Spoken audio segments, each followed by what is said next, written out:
Hey guys, it's me, Miss Norris, and today I'd like to share a fun story with you from the book Frog and Toad All Year. Frog and Toad All Year was written in 1976 by Arnold Lobel, and it tells the story of two friends, Frog and Toad. Today I'm going to be reading the story called The Surprise. If you're ready to hear the story, I'm ready to share it with you. Here we go. The Surprise. It was October. The leaves had fallen off the trees. They were lying on the ground. "I will go to Toad's house," said Frog. "I will rake all the leaves that have fallen on his lawn. Toad will be surprised." Frog took a rake out of the garden shed. Well, that's nice. All the leaves had fallen off the trees, and Frog decides to surprise his friend Toad by raking up his leaves. Toad looked out of his window. "These messy leaves have covered everything," said Toad. He took a rake out of the closet. "I will run over to Frog's house. I will rake all of his leaves. Frog will be very pleased."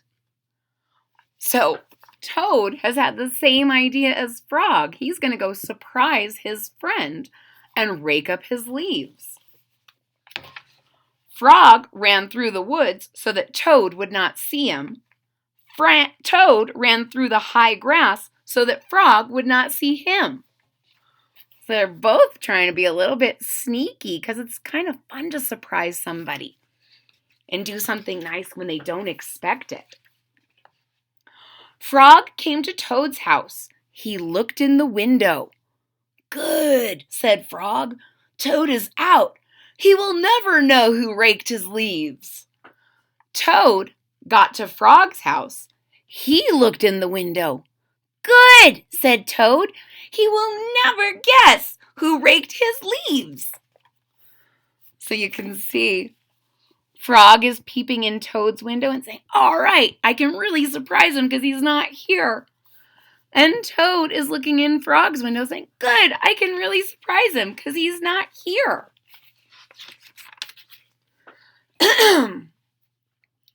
Frog worked hard.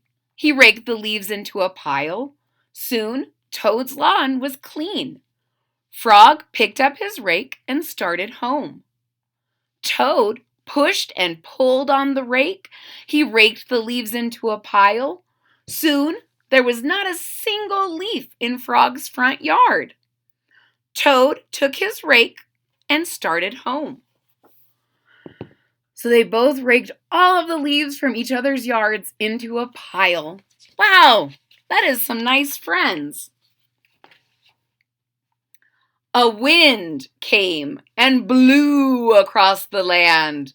The pile of leaves that Frog had raked for Toad blew everywhere. The pile of leaves that Toad had raked for Frog blew everywhere. When Toad got home, he said, "Tomorrow, I will clean up the leaves that are all over my own lawn." How surprised Toad must be. So that wind blew away all of Toad's hard work and all of Frog's hard work. So when Frog got home, he saw his own yard and he said, "I'll take care of my yard tomorrow." But Toad's going to be so surprised.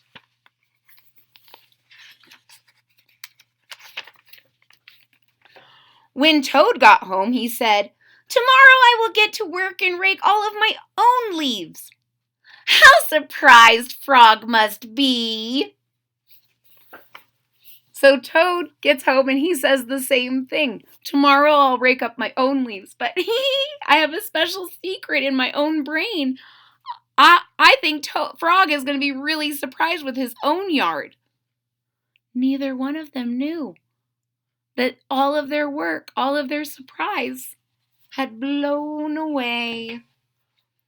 That night, Frog and Toad were both happy when they each turned out the light and went to bed.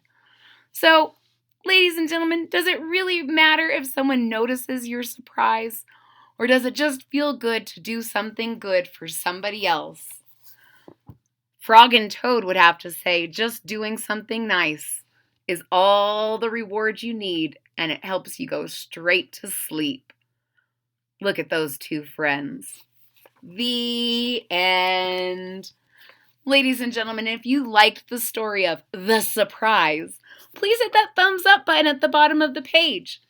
If you're already a subscriber, thank you so much for your support. It really means a lot to me.